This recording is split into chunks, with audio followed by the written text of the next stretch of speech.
오늘 말씀 제목은 하나님 나라를 본 자들입니다. 하나님의 나라를 볼 자들이도 되겠죠. 이 본의 의미는 좀 현재적인 의미라면 볼은 미래를 좀 말하는 것이죠. 이 부분을 기억하시고 오늘 말씀 들으면 좋겠는데요. 제일 먼저 이제 곧 휴가철이 다가옵니다. 이제 여름 오고 이미 뭐 휴가 다녀온 가정도 있는 것 같은데 휴식, 휴가 너무 좋은 거죠. 자, 너무 좋은 것입니다. 꼭 필요한 것입니다. 그런데 이 부분을 제가 부정적으로 이야기하는 게 아니라 현실 도피가 되면 절대 안 되겠죠. 현실 도피에 대해서 좀 말씀드리려고 하는데요. 오늘 본문이 이 부분과 연결되어서 지금 이야기를 하는 것입니다. 현실 도피 잘 하시는 분 있죠? 여기 딱 보시면 저는 모르겠어요, 여러분들. 그 주특기가 제가 주특기였어요. 지금은 좀 덜하긴 한데 제가 제일 잘했던 게 현실 도피. 그래서 예를 들면 이제 대학 가서 이제 갔는데 뭐 이제 핑계죠. 별로 뭐 제가 마음에 든 대학도 아니고 별로 다니고 싶지도 않고 뭐 이런 마음 있잖아요. 그래서 반수를 했어요. 반수 아시잖아요. 그냥 등록을 해놓고 그냥 또 재수할 거라고 1학기 하고 막 이렇게 하는 거 있잖아요. 그래서 지금 생각하면 너무 참 부끄러운데 그러면서 이제 반수를 했는데 반수를 실패했죠. 우리 아이들도 있어. 참 이거 이야기하기 그런데 우리 아이들은 저를 닮으면 안 됩니다. 우리 여기 제 아이 말고 우리 여기 있는 아이들. 하여튼 그래가지고 더 힘이 빠지죠. 다시 더 좋은 데 가려고 했다가 반수했는데 또 다시 그 학교로 가니까 이게 사람 완전히 이거는 너무 힘들잖아요. 그러니까 이제 내가 찾아가는 게 뭡니까? 현실 도피를 이제 하나하나 시작하는 현실 도피. 어떻게 하느냐? 기말고사 좀 되면 이제 기차 잡고 어딘가 가버리고 막 그런 거 있잖아요. 평상시에는 학교도 뭐 그냥 뜨문뜨문 갔다가 뭐 그냥 얼굴 친구들 뭐 얼굴 보러 갔다가 막 그러다가 이제 시험 치면 그때라도 열심히 해야 될 텐데 이게 정상적인 사람이잖아요. 이제는 그 시험에 대한 중압감이 싫고 막 공부하고 이런 게 싫은 거야. 그냥 꼴도 보기 싫은 거니까. 그래가지고 시험 칠 때 막 기차 타고 어딘가가 저희 부모님도 아실란가 모르겠네. 갔다가 오고 시험 치지도 않고 그러니까 1학년 때 하여튼 F를 한 막 그냥 계속 총을 몇 개를 맞았어요. 그래서 막 4학년 마지막 학기까지 그냥 꽉 채워가지고 겨우 졸업을 했는데요. 제가 뭔 이야기 아닙니까? 제가 그게 어떻게 보면 현실 도피라는 거예요. 부딪히기 싫고 내 자신은 자존감은 떨어지고 내 현실 자체에 있고 싶지 않으니까 어디론가 피하고 싶고 도망가고 싶은데 어리석은 방법으로 그렇게 한 거죠. 뭐 지금은 참 부끄럽고 웃고 그냥 지나가는 이야기지만 제가 평생 그렇게 살았다면 어떻게 되겠습니까? 평생 모든 부분에서. 혹시 저와 비슷한 경험을 하신 분들 많을 거고 우리 아이들 잘하고 있는데 그러고 싶은 유혹이 많이 올 때가 있을 거예요. 에이 모르겠다. 이판사판 될 대로 되라. 아유 모르겠다. 그냥 어딘가 가버리고 그런 우리에게 유혹이 참 많이 오죠. 그래서 현실 도피용 여행은 아니라는 거죠. 여행을 가지 말아야 될 때 아닙니다. 현실 도피용으로 내가 현실을 벗어나서 원래 여행, 휴가, 휴식은 현실에서 고된 삶을 조금 쉬어가면서 조금 밖에서 현실을 돌아볼 수 있는 좋은 의미가 있죠, 맞죠? 근데 그게 아니라 내가 현실을 못 견딜서 도망가듯이 어딘가로 가버리면 그렇게 어디 가보신 적 있죠? 아유 너무 힘들어 어디 갔다. 자 여러분들이 갔다 올 때 어떻든가요? 제 그 과거에 생각하면요 갈 때는 에라 모르겠다 갔는데 올 때 더 죽겠더라. 못 돌아오겠다. 뭔지 알겠죠? 사고는 쳐놨지 시험 안 쳤지 이걸 어떻게 수습해야 되냐. 당장 도망갈 때는 뭔가 좀 아유 그래도 뭐 좀 속이 편한 것 같은데 돌아오니까 이게 무슨 휴가가 아니라 휴식이 아니고 짐을 더 짊어지고 오는 거예요. 여러분과 저에게 이럴 때가 참 아마 없어야겠지만 있을 수 있어요. 또 우리는 언제나 그런 유혹을 당합니다. 자, 오늘 이제 하나님의 나라를 본 자, 하나님의 나라를 볼 자, 현재와 미래를 두고 두 가지를 이야기하죠. 우리 하나님 나라는 두 가지를 같이 보는 게 맞습니다. 지금 이미 그리고 언젠가 다가올 이 두 가지가 동시에 이루어지는 것이 바로 하나님 나라죠. 그래서 지금 오늘 본문이 저번 주 우리 봤던 본문 자기 부인 제 십자가를 지고 자기 십자가를 지고 나를 따르라 하신 자기 부인하고 오라는 그 말씀하고 연결되는 본문이에요. 그래서 저번 주에 27절에 대해서 제가 자세히 설명 안 했는데 뭐 수요 금요일 때 조금 설명드렸지만 27절 한번 보시면 이렇게 나와 있어요. 내가 참으로 너에게 이르노니 여기 서 있는 사람 중에 죽기 전에 하나님의 나라를 볼 자들도 있느니라. 참 이게 어려운 이야기죠. 무슨 말입니까 이게? 죽기 전에 하나님 나라를 볼 자가. 하나님 나라는 우리가 막연하게 생각하는 것은 죽고 나서 뭐 천국에 가서 이 말은 보여지는 게 하나님 나라가 아니냐라고 보통 고정관념을 갖고 있는데, 그렇게 얘기 안 하시고요. 살아있는 동안에 하나님 나라 볼 자 있다. 이게 분명히 어떻게 보면 중요한 우리에게 주시는 메시지죠. 맞죠? 자, 그래서 오늘 두 가지로 좀 하나님의 나라를 설명하려고 합니다. 자, 첫 번째는요, 이 보이지 않는 하나님의 나라. 뭐 제가 좀 어렵게 표현을 했기 때문에 조금 더 쉽게 설명하면, 그러니까 멀리 있는 하나님의 나라. 한마디로 우리가 영원히 봐야 되고 봐야 될 하나님 나라. 자, 이것을 우리가 보는 것이 하나님 나라죠. 그래서 제일 먼저 이제 현실 도피라는 이야기를 좀 계속 나올 텐데, 이게 부정적인 의미로 지금은 제가 서론에 얘기했지만 부정적인 의미가 아닌 또 좋은 의미로 또 표현을 좀 먼저 해보겠습니다. 여러분과 저는요, 현실 도피를 해야 됩니다. 현실에 계속 살면 안 돼요. 어떻게 보면 저번 주 본문이 그 본문이에요. 자기를 부인하라는 말이 계속 내가 보고 있는 세상, 내가 붙잡고 있는 거, 이거 놓으면 죽을 것 같은 거, 이것 때문에 내가 행복하고 이거 지고 있는 것 때문에 살맛이 난다는 거, 그거 놓으라는 거잖아요. 자기 부인을 말씀하셨잖아요. 자기 부인. 그리고 제 십자가를 지어라. 오늘 이제 그 의미로 현실 도피를 말하는 것입니다. 여러분이 이 현실을 사는데 현실만 보면 안 돼요. 현실을 계속 보고 살면 안 돼요. 그걸 또 붙들고 이거 놓으면 어떻게 할까? 이거 놓치면 어떻게 할까? 이거 없으면 내가 어떻게 살까라는 거, 그것 때문에 산다면 오늘 거기서 빨리 나오셔야 돼. 그 현실에서 나오라는 거예요. 빨리 나오셔야 돼. 그래서 어디로 가야 됩니까? 어디론가 또 떠나야 됩니까? 저처럼 아까처럼 정처 없이 도망 다녀야 됩니까? 여기저기 그냥 사람 만나고 다녀야 됩니까? 여기저기 좋은 경치, 좋은 거 맛집 돌아다녀야 됩니까? 아니 좋죠. 아까 말씀드린 것처럼 그 자체를 나쁘다는 게 아닙니다. 현실을 도피하기 위해서 그렇게 한다면 돌아올 땐 더 큰 짐을 짊고 오네요. 정말요. 그래서 우리가 정말 도피해야 될 곳이 어디라고요? 저번 주에 주신 말씀이죠. 전혀 도피가 안 될 것 같은 십자가 치라는 거예요. 그 속으로 피하라는 거예요. 이미 구약에서는 오늘 우리 집사님도 기도 속에 나왔지만 그게 바로 도피성이에요. 도피성 아시죠? 참 기가 막힌 제도가 다 있어요. 도피성. 어떤 제도냐면 이제 부지 중에 가장 큰 죄가 살인이잖아요. 살인죄를 지었으면 바로 죽어야 되는데 그게 도망가면 어디에요? 도피성에 들어가면 살 수가 있어요. 근데 이게 좀 기가 막힌 이야기예요. 그 안에 들어가서 제단불을 잡고 있으면 사는데 언제 이제 뭐 모든 게 오해나 풀리면 이제 해결되겠지만 결정적으로 언제 도피성에서 나올 수 있는지 아세요? 일상으로 돌아갈 수 있는지 아세요? 바로 제사장이 죽어야 돼요. 그 도피성 안에 가면 레위인 제사장이 머무는 곳이 도피성이잖아요. 관리를 하고 하는 거죠. 그럼 이 제사장과 그 죄인이 같이 머물러야 되는 곳이 도피죠. 근데 한 장소에서 두 마음이겠죠. 제 재밌는 표현을 하는 거예요. 지금 도피처에 도망온 그 사람은 어떤 마음으로 지금 불 잡고 있겠습니까? 저 제사장 빨리 죽어야 되는데 언제 죽노? 그러고 있는 거예요. 그래야 내가 일상으로 돌아갈 수 있으니까. 제사장은 어떻겠습니까? 그 죄인을 자기를 죽기를 원하고 기다리고 있는 제사장과 같이 동거하는 것이 도피죠. 뭔 이런 말도 안 되는 이런 곳을 만들었습니까? 왜 그렇게 했겠습니까? 이게 바로 결국 장차 오실 예수 그리스도를 말하는 거거든요. 참 우리의 그 뻔뻔한 모습들을 또 보여주시고요. 예수님이 죽어야지만 우리가 사는 거예요.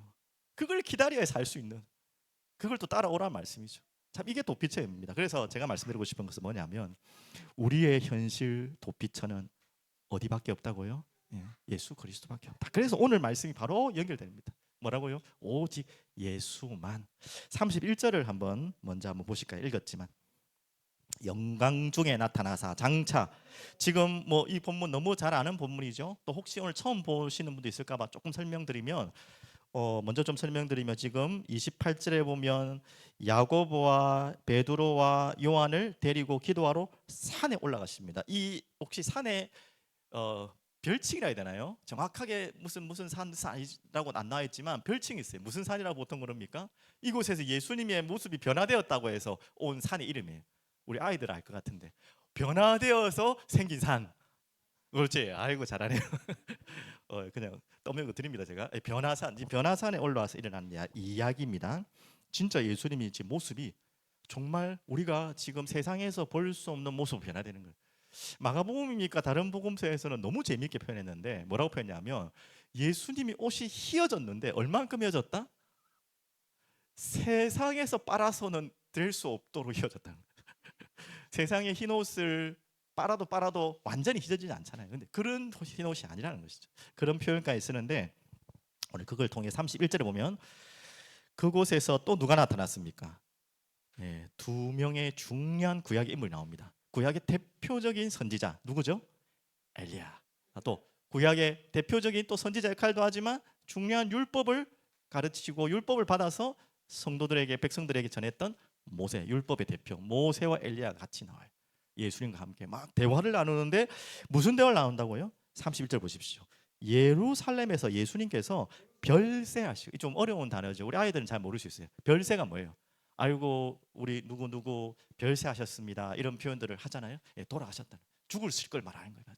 이 말 별세 죽으심을 이야기하는 거예요. 참 기가 막히죠. 거기에서 그 좋은 그 화려한 동산에서 예수님의 죽으심을 세 명이서 이야기를 하고 있는 거죠. 자, 이게 바로 우리에게 도피처라는 것입니다. 얼마나 여러분 어마어마한 이야기입니까? 맞죠? 여기서 별세라는 단어가 우리나라 단어에는 별세 이렇게 나왔지만 원어적으로 뭐라고 하면 엑소더스라고 나와요. 엑소더스. 이게 어디 성경하고 비슷한 있잖아요. 출애굽에 나오는 엑소. 그 뭐죠? 출애굽의 의미가 뭐죠? 바로 애굽에서 나오는 의미, 구원을 의미하잖아요. 바로 이 예수님의 죽으심이 바로 이 비참하고 슬픈 이야기로 표현된 것이 아니라 우리의 구원과 함께 설명되는 거예요. 바로 예루살렘에서 엑소더스 죽으실 그 구원의 소식을 여기에서 지금 자기들끼리 이렇게 자신들끼리 이야기를 하고 있는 장면입니다. 왜 그렇죠? 이 예수님 외에는 우리에겐 도피성이 없다는 거예요. 구원의 길이 없다는 것입니다. 오직 예수님만이 우리의 구원자라는 것을 말씀하시는 거죠. 자, 그러면서 조금 더 볼까요? 35절, 36절. 자, 같이 한번 보겠습니다. 구름 속에서 소리가 나서 이르되 이는 나의 아들 곧 택함을 받은 자니 너희는 그의 말을 들으라. 예수님입니다. 그 예수님 말 들으라. 36절. 소리가 그침에 오직 예수만 보이더라. 제자들이 잠잠하여 그 본 것을 무엇이든지 그때는 아무에게도 이르지 아니하니라. 오직 예수만 보이더라. 너무 잘 아는 이야기죠. 오직 예수만. 이것을 또 우리가 너무 좁은 의미로 해석해 가지고 예수 외에는 뭐 맞죠? 막 예수만 막 그냥 막 외치고 다니라 이 말이 아니에요. 이건 당연한 것이지만 그게 다가 아니에요. 이 오직 예수만. 그러면서 뭐가 사라졌습니까? 오늘 정확하게 오늘 본문에 안 나왔지만 다른 성경에 다 나와요. 엘리야도 또 모세도 사라지고 예수만 남았더라. 그리고 그의 음성을 들으라. 자, 오늘 첫 번째 뭐였죠? 제목이 보이지 않는 하나님의 나라를 지금 설명하려고 지금 보이지 않는 하나님의 나라. 하나님의 나라와 예수님의 별세하심 죽으실 것과 이 모세와 엘리야 사라진 것과 그분의 말씀만 들어라. 이게 뭔가가 완전 따로 노는 뭐죠? 따로 국밥 같죠. 이게 하나로 쫙 연결되어지는 기가 막힌 말씀입니다. 바로 하나님의 나라를 설명하는 바로 이 단어입니다. 그래서 그럼 모세는 왜 나타났고 엘리야는 왜 나타났고 그럼 끝까지 왜 또 사라졌냐? 바로 아까 말씀드렸죠. 모세는 율법을 말합니다. 하나님께서 구약에 모세를 세워서 시내산에서 율법을 주셔서 그 이스라엘 백성들과 함께 광야를 걸어갈 법을 주신 거죠. 한마디로 말하면 뭐냐? 하나님은 예수님이 오시기 전에 모세를 통해 율법을 통해 하나님의 나라를 계속 이루어 가시고 설명하신 거예요. 무슨 말인지 아시겠죠? 그리고 엘리야 선지자들 통해 엘리야는 대표적인 선지자죠. 많은 구약의 선지자들을 보내셔서 하나님의 나라가 무엇인지를 계속 선포했던 것입니다. 그래서 한마디로 말하면 이 모세와 엘리야는 장차 오실 하나님의 나라에 대해서 계속 보여주고 간 거예요. 그러니까 모세 필요 없다, 엘리야 필요 없다 이 이야기 아니에요. 오직 예수만 된다. 과거에 왜 이렇게 메시지를 들었는지 모르겠어요. 그 부분도 좁은 의미로는 억지로 해석할 수 있지만 그 말이 아니에요. 세리요한 틀렸다, 예레미야 틀렸다, 뭐 또 누굽니까? 그게 아니에요. 그분들이 예수를 가르치는 맞는 분들이에요. 그분이 틀린 게 아니에요. 그걸 적용한다고 이상하게 좀 적용을 했지만 오늘 모세가 사라졌다, 엘리야 사라졌다는 말은 율법 다 틀렸다, 없어져야 된다, 선지자 그런 거 다 없어져야 된다, 이상한 거 뭐 신비주의 없어져야 된다 이런 말이 아니에요. 모든 이분들이 나타내고자 하는 것은 뭐냐? 바로 예수의 시대를 기다리는 것입니다. 예수가 오셔서 이루실 하나님의 새로운 나라를 기다리는 거예요. 그걸 설명하려고. 그래서 모세는 사라졌고 왜? 예수가 오기 전에 모세 말 들어야 되는 거죠. 예수님 오시기 전에 엘리야 말을 들어야 되죠. 하지만 이제는 사라져야 돼요. 세례요한이 뒤로 물러난 것처럼 누가 이제 등장하셔야 되기 때문에 주인공이 나타나야 돼요. 그렇게 기다렸던 주권자 대신 예수님이 나타나셔야 돼요. 그 말이에요. 그 말. 모세 틀렸기 때문에, 엘리야 틀렸기 때문에 사라지는 게 아니라 이분을 드러내기 위해서 오신 분이에요. 맞죠? 무슨 말인지 알겠죠? 그 오직 예수만 남았다. 그래서 누구의 말을 들어라? 이젠 새 언약 예수. 구약의 율법이 틀렸단 말이 아니라 그 구약의 율법을 이제는 완성하신 새로운 언약의 중보자, 주인공으로 예수님이 오셨다. 이분이 우리의 구원자시다. 이분이 바로 하나님의 나라를 이루실 주인공이시다. 기다리고 기다렸던 그분이다. 그 말을 지금 하고 있는 거예요. 그 오직 예수만 보였더라. 너무 감사한 이야기죠. 자, 그래서 오늘 조금만 적응했으면 좋겠어요. 우리가 이제 이 현실 도피, 이거는 좋은 의미로 현실 도피라고 했습니다. 계속 눈에 보이는 것만 살아서는 절대 안 되고 거기에 붙잡힌다니까요. 이제는 진짜 보이지 않는 하나님의 나라를 바라보며 사는 인생이 돼야 되는 것입니다. 맞죠? 그래서 한 구절만 볼게요. 어떻게 우리 그렇게 살아갈 수 있을까요? 자, 고린도후서 3장 18절 한번 앞에 있는 찾아놓은 구절 한번 다 같이 보겠습니다. 우리가 다 수건을 벗은 얼굴로 이제 거울을 보는 것 같이 주의 영광을 보매 그와 같은 형상으로 변하여 영광에서 영광에 이르니 곧 주의 영으로 말미암으니라. 우리가 이제 보이지 않는 하나님의 나라를 바라보며 사는 거예요. 여러분과 저희가 이 땅에 사는 최고 행복은 그것입니다. 예수 믿지 않는 분들은 다른 많은 그것도 진정한 행복은 아니지만 기쁨과 만족이 있겠죠. 진짜 예수를 만난, 예수를 주인으로 고백한 자들의 기쁨은 뭐냐? 절대 이 세상에 없어요. 이 세상에서 보이는 것으로 없어요. 그래서 여러분은 다시 말씀드립니다. 날마다 현실 도피하셔야 돼요.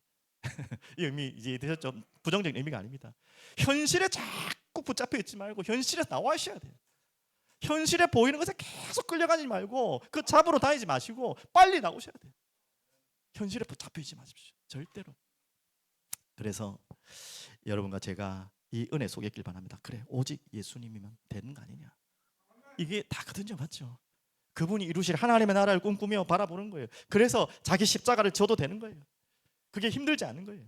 바로 이 하나님의 나라를 볼 자. 그러면서 이 변화산의 사건은 또 조금만 들으면 예수님의 완전하신 하나님이신 것을 보여주시는 장면이고 또 사람으로 오신 신이시자 인간으로 오신 그 위격을 설명하는 것이죠. 맞죠? 오늘 이 비밀을 여러분 마음속에 꼭 찾길 바랍니다. 자, 그러면 이 부분은 여러분 항상 듣는 메시지고 다 아는 답 아닙니까? 우리가 매일 현실에 묶여 있고 자꾸 눈에 보이는 것에 쫓아가고 쫓겨가고 있기 때문에 거기서 빨리 나와라는 거죠. 빨리 여기서 도망치라는 거예요. 그래서 정말 우리가 봐야 될 것이 뭐냐? 무엇을 바라봐야 되냐? 그 말이라면 이제 조금 다른 이야기를 할게요. 보이는 하나님의 나라. 이건 이제 지금 오늘 현실을 말하는 것입니다. 여러분 제가 좀 복잡하게 설명해서 이해를 잘 하셔야 됩니다. 좋은 의미의 현실 도피라면 이제는 나쁜 의미의 현실 도피를 얘기하려고 합니다. 이제 보이는 하나님은 내가 지금 보고 있는 이 땅의 세상을 어떻게 하냐 말이죠. 자, 이 부분을 이제 가까이 있는 하나님 나라를 설명하려고 하는데요. 자, 이 부분입니다. 현실 속에 37절을 다시 한번 보시면요. 우리가 오늘 본문을 읽은 건 아닙니다. 자, 예수님께서 그 변화산에서 제자들을 데리고 계속 머물렀습니까? 내려오셨습니까? 예, 나와 있죠. 이튿날 산에서 오래 계신 것도 아니에요. 산에서 내려오시니 분명히 나와 있죠. 그런데 이 베드로의 반응은 어땠습니까? 예, 베드로가 대표적인 베드로만 그랬겠습니까? 다른 제자도 그랬겠지만 지금 베드로의 반응은 어떤 반응이냐 한번 보십시오. 이 반응이에요. 자, 옆에 보시면 예, 반응 보시면 37절 위에 보시면 예. 33절 보셨습니까? 예.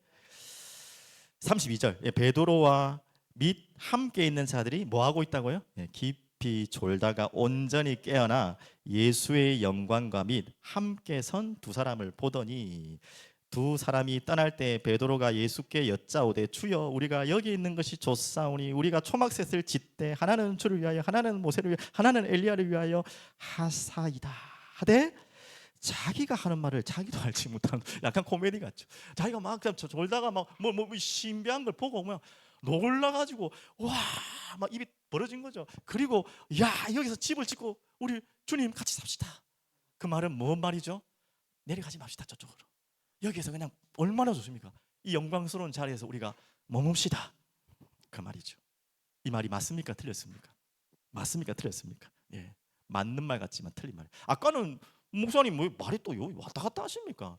현실에 좀 묶여 있지 말고 저기 저 영원히 이루어질 하나님의 나라 예수님만 바라보라며요. 현실을 보지 말라며요.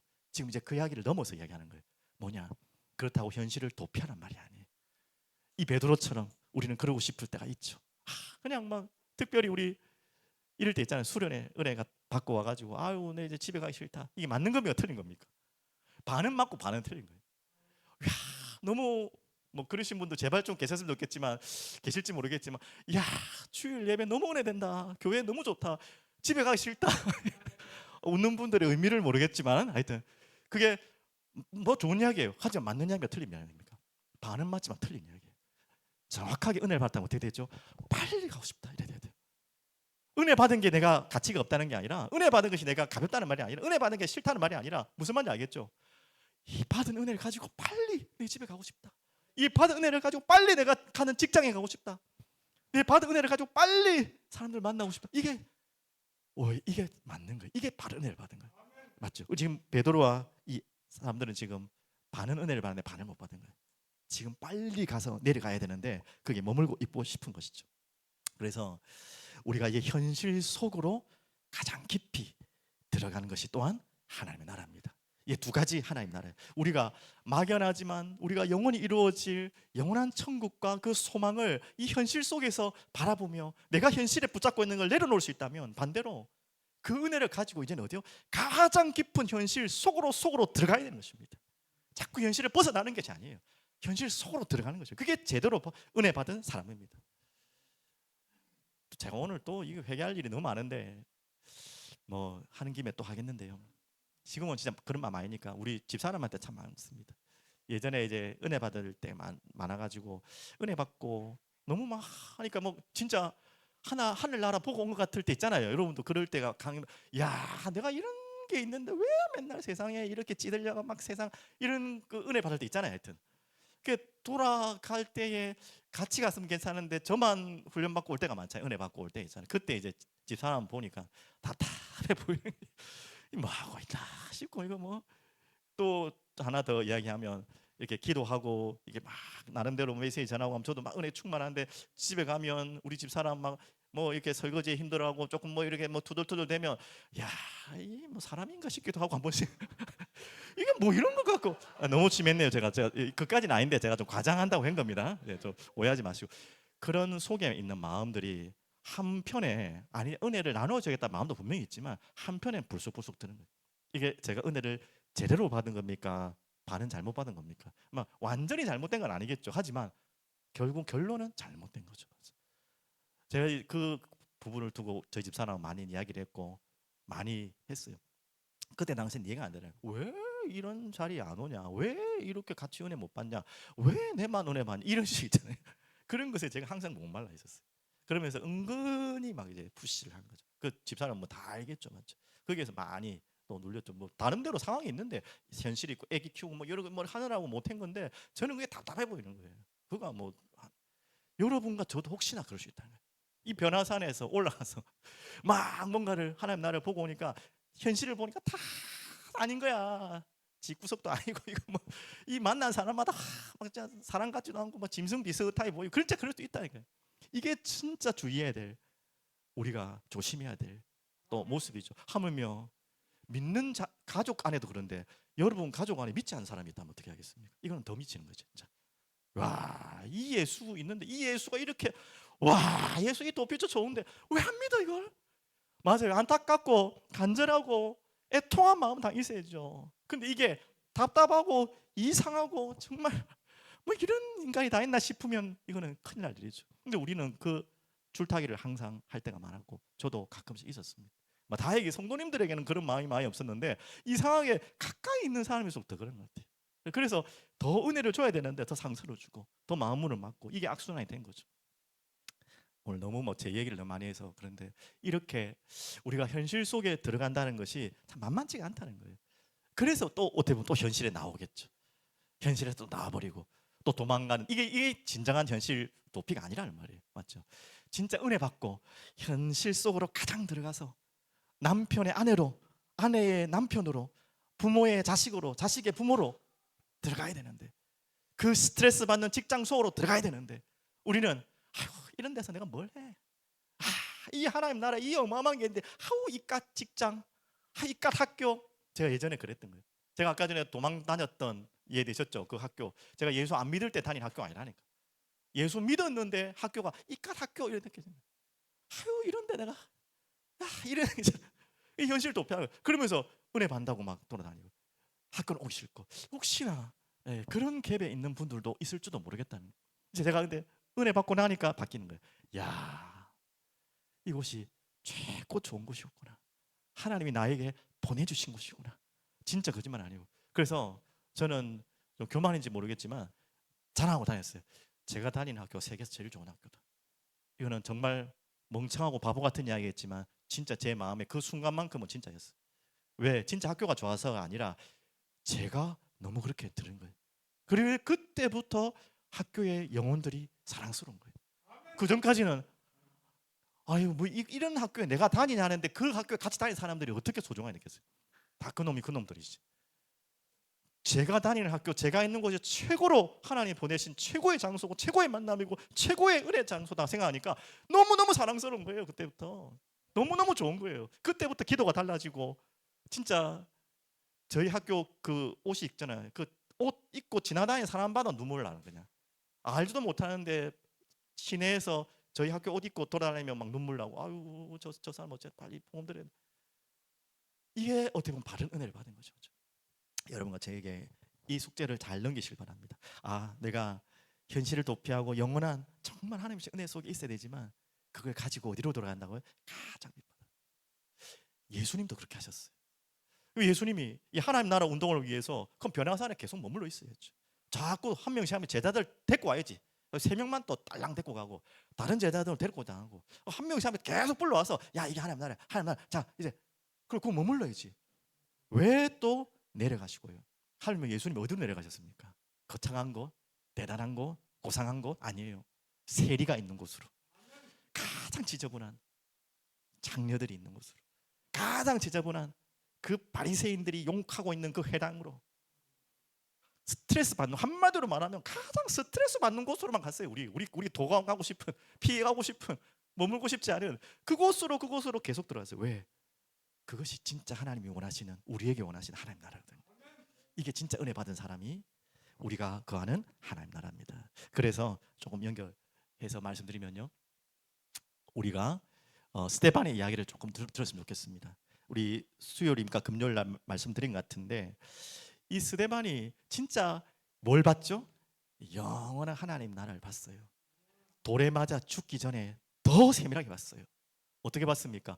하나님 나라를 직접 봤어요. 우편에 그 예수님이 서서 계셔서 자기를 응원하는 모습을 본 겁니다. 이건 진짜 영원한 하나님 나라를 봤죠. 그런데 이 스데반은 어떻게 했습니까? 그곳에서 그 돌에 맞아 죽는 현실 속에서 도망갔습니까? 그래서 아이고 그냥 이 영원한 하나님 나라 때문에 살아야 된다고 아이고 내가 왜 돌에 맞아야지 해서 도망갔어요? 피했어요? 아니요. 그대로 그 돌에 맞았어요. 뭐 도망갈 수 없어서 그런 건 아니겠죠. 그곳에서 그대로 맞으면서 뭐라고 마지막에 스데반이 고백했습니까? 그 죽음의 돌에 맞는 현실 속에서 깊숙이 들어가서 말도 알아듣지 못하는 그 자리에서 뭐라고 고백했죠? 스데반이 돌에 맞으면서 저들을 뭐라고 했습니까? 정확하게 한번 볼까요? 저도 갑자기 헷갈리는데 나와 있네요. 제가 읽어드릴게요. 7장 60절 이 나옵니다. 무릎을 꿇고 크게 불러 이르되 주여 이 죄를 야 그들에게 돌리지 마옵소서. 이게 진짜 은혜 받은 사람이. 내 같으면 그래 되겠습니까, 여러분? 아무리 은혜 받아가지고 그 은혜 받은 사람이 돌을 나한테 던질 때 여러분 뭐 아유 저 인간 같지도 않은 것들이 뭐 이러는 거. 아유 이것도 모르는 것들 나를 돌 던져 감히? 아이고 이래 될 텐데 이게 아니라 뭐라고요? 야, 참 감사. 이게 제대로 은혜 받은 사람입니다. 그 현실에 도망친 것도 아니고 그들을 무시하고 그들을 원망한 것이 아니라 뭐라고 했다고요? 무릎을 꿇고 크게 불러 주여 이르되 이 죄를 그들에게 돌리지 마옵소서. 어떻게 이게 되겠습니까? 성격이 좋아서 사람이 너무 순해서 아닙니다. 이게 진짜 하나님의 나라를 본 자들인 거예요. 정말 하나님의 나라를 본 자는요, 가장 낮은 곳에 가장 비참한 곳으로 들어가서 그곳에 살리는 거예요. 맞죠? 오늘 이게 너무나 어려운 이야기일지 모르겠고, 너무나 뭐 우리가 어떻게 그렇게 살아요 하지만 하나님은 우리를 그렇게 살아라고 하시고 그렇게 살 힘을 반드시 은혜 속에 주실 줄 믿습니다. 오늘 여러분에게 그 시작이 되길 바랍니다. 그래서 두 번째는요, 다시 말씀, 일상 속에, 오늘 32절 30절 미리 읽었는데 일상 속에. 자, 그래서 누가복음 17장 20절 21절에 자꾸 하나님의 나라를 뚱그름 잡는 거로만 보고 있는 자들이 있기 때문에 그들에게 예수님이 직접 하신 말씀이에요. 자, 한번 보실게요. 바리새인들이 하나님의 나라가 어느 때에 임하리까 묻건을 예수께서 대답하여 이르시되 하나님의 나라는 볼 수 있게 임하는 것이 아니요. 자꾸 이 바리새인들이 원했던 것은 이 하나님 나라는 뭐냐? 이 로마, 이 나라 그냥 완전히 몰아내버리고, 이 약한 나라 몰아내버리고, 우리 이 다윗과 같은 이 나라가 빨리 회복되는 그 나라를 언제 보여주겠나, 지금 그런 의미로 이야기한 거예요. 그렇게 보여지는 게 아니란 말이죠. 그러면서 어떻게 말씀하셨습니까? 더 이해되지 않는 말, 또 여기 있다 저기 있다도 못하리니 하나님의 나라는 이미 너희 안에 있는. 이야, 이게 무슨 이 말입니다. 이 말은 뭐냐, 어딘가에서 뜬구름처럼 잡는, 맞습니다, 현실 속에 잡혀있는 뜬구름 같은 하나님의 나라일 수도 있습니다. 하지만 그것이 뜬구름이 아니에요. 실제로 내게 임한, 나의 삶 속에 임한 바로 하나님의 나라. 오늘 여러분에게 이 시간 되기를 간절히 기도하며 축복합니다. 그래서 현실 속에, 일상 속으로 내려와서 임하는 것이 바로 하나님 나라입니다. 그래서 우리가 이 좀 적용의 의미입니다. 좀 너무 이게 간 것 같지만 우리 지역별 예배를 드리려고 준비를 하고 있잖아요. 여러분 시간, 장소, 평상시에 스케줄을 좀 빼셔야 되니까 조금 부담스러우신 분도 있을 것이고, 또 뭐 좋은 의도라는 걸 알겠지만 조금 힘드신 분도 있을 수 있어요. 하지만 오늘 이 말씀과 연결돼서 말하면, 우리가 주일 예배가 이렇게 함께 모였다며 내 삶의 자리에 가장 낮은 깊숙한, 어떻게 보면 여러분의 가정이잖아요. 또 여러분의 뭐 직장일 수도 있잖아요. 그 자리에서 이 예배를 회복하는 것이, 그러니까 가장 어떻게 보면 밑바닥과 같은 나의 삶의 자리에서 하나님의 나라를 보는 예배라고 생각하시면 돼요. 그런 마음으로 여러분이 함께 동참하시고 기도하시면 좋겠습니다. 자, 그러면 마지막 결론으로 말씀드리겠습니다. 일상과 현실까지는 목사님 오케이 알겠습니다. 거기까지는 제가 인정하겠는데 여기는 안 되겠는데요. 일상과 현실이라는 건 제가 지금 그냥 일어나는 일들이잖아요. 근데 그 일상과 현실만이 그냥 무료한 반복적인 삶만을 이야기하는 거잖아요. 작은 뭐 알콩달콩하는 그런 이야기만 한 게 아니잖아요. 그 속에는 분명히 저기 있잖아요. 고난이라는 게 있잖아요. 도저히 감당할 수 없는 고난 속에는 어떻게 합니까? 일상과 현실 속에도 우리가 많이 놓쳤지만 그것까지는 알겠습니다. 근데 고난은 제가 인정하고 싶지 않고 인정이 안 되는데요. 여기까지도 하나님은 하나님의 나라를 설명하기를 원하시는 것이죠. 그래서 이 하나님의 나라를 지금 계속 좀 막연하게 설명을 했는데, 다시 말씀을 간단하게 말하면 예수 그리스도가 주인 되시는 나라가 하나님 나라예요. 그래서 예수 그리스도가 주인 되셔서 끝나는 게 아니라 그분이 다스리고 통치하시는 나라가 하나님 나라예요. 그게 바로 내 안에 임했다면 여러분이 하나님 나라가 임한 것입니다. 그래서 여러분의 주인이 예수 그리스도가 되고, 여러분의 삶의 가장 밑바닥 아무 가치 없다고 생각하는 그 모든 부분에서 주님의 통치가 여러분이 임하시면 그게 바로 하나님 나라예요. 여러분의 남편과 관계 속에서 하나님 나라가 임했다는 말이 무슨 말입니까? 여러분의 아내와의 관계 속에서 하나님 나라가 임했다는 말이 무슨 말입니까? 여러분 갈등하고 있는 직장의 상사와 동료들과의 하나님 나라가 임했다는 말이 무슨 말입니까? 바로 이거예요. 내 열기로, 내 마음으로, 내 생각대로 하지 않고 하나님의 통치를 받겠다는 거예요. 막연하고 뜬구름이 아니라는 거예요. 맞죠? 그 속에 있을 때 그것이 나를 통해 하나님 나라가 또 임하는 것이죠. 맞죠? 자, 그러면 다시 결론. 그 이 고난을 이제 이야기하려고 지금 합니다. 고난은 어떻게 해야 됩니까? 자, 고난에 대해서 제가 뭐 어떻게, 여러분 각자의 고난이 다르고 그 고난에 대한 이 체감하는 마음들이 다 다를 텐데, 제가 함부로 말하면 말이 더 상처가 될 수 있으니까 함부로 말씀 못 드리고 하나의 예를 들면 이렇습니다. 저 로키 산맥에 해발 한 3,000m면 제법 높은 산이죠. 저도 뭐 산을 잘 몰라서 그래도 1,000m만 넘어도 높은 산이라 알고 있는데 3,000m면 굉장히 높은 산이라고 알고 있습니다. 거기에 수목 한계선 지대에 바람이 뭐 어마어마하겠죠. 거기에 바람을 이기기 위해서 나무들이 어떻게 자라고 있냐면, 이 표현을 못 하겠네. 이렇게 자라. 지금 뭐 하는 것 같아요, 제가? 예, 웅크려 있는데 우리 표현으로 기도하고 있는 나무. 나무들이 다 기도하고 있어요. 너무 바람이 세니까 뻣뻣하게 서 있지를 못하는 거예요. 그러니까 자연스럽게 나무가 그걸 바람을 이기려고 자꾸 숙여지고 숙여지다 보니까 꼬부장하게 됐겠죠. 쉽게 말하면 겉으로 볼 때는 제대로 된 나무가 삐쭉 뻗어야지 나무가 잘 자라날 텐데 꼬불꼬불해가지고 완전히 막 좀스럼처럼 해가지고 이렇게 진짜 세상 사람들 볼 때는 기도하는 것처럼 미련해 보이는 게 없잖아요. 뭐 궁상 맞고 막 진짜 이래 조책 맞고 이래가 뭐 하나 싶잖아요, 어떻게. 근데 그게 가장 강력한 힘이라는 걸 모르고 이 나무가 지금 그런 모습으로 있었다는 것입니다. 근데 그 나무로만 만들 수 있는 나무가 있어요. 아니 그게 이게 작품이 있습니다. 그게 뭐냐면 저도 지금 적어놨습니다. 하도 머리가 안 기억이 안 나가지고 여러분 알 거예요. 스트라디바리. 예, 알겠죠? 예 들어보셨죠? 스트라디바리. 뭔죠 이게? 뭐 이름이죠 이게? 음악 하신 분들은 모르면 안 되는데 바이올린. 예, 바이올린. 그러니까 한마디로 지금 우리 전 세계 한 500개, 600개, 몇백 개도 안 남았어요. 근데 이게 오래될수록 스트라디바리 이 사람이 직접 만든 건데 지금 고가가 어느 정도 하는지 아시죠? 뭐 최고의 바이올리니스트는 거의 다 이거 쓰는데 제가 알기로는 하여튼 억대는 당연히 넘어가고요. 뭐 10억대인지도 모르겠어요. 그 정도로.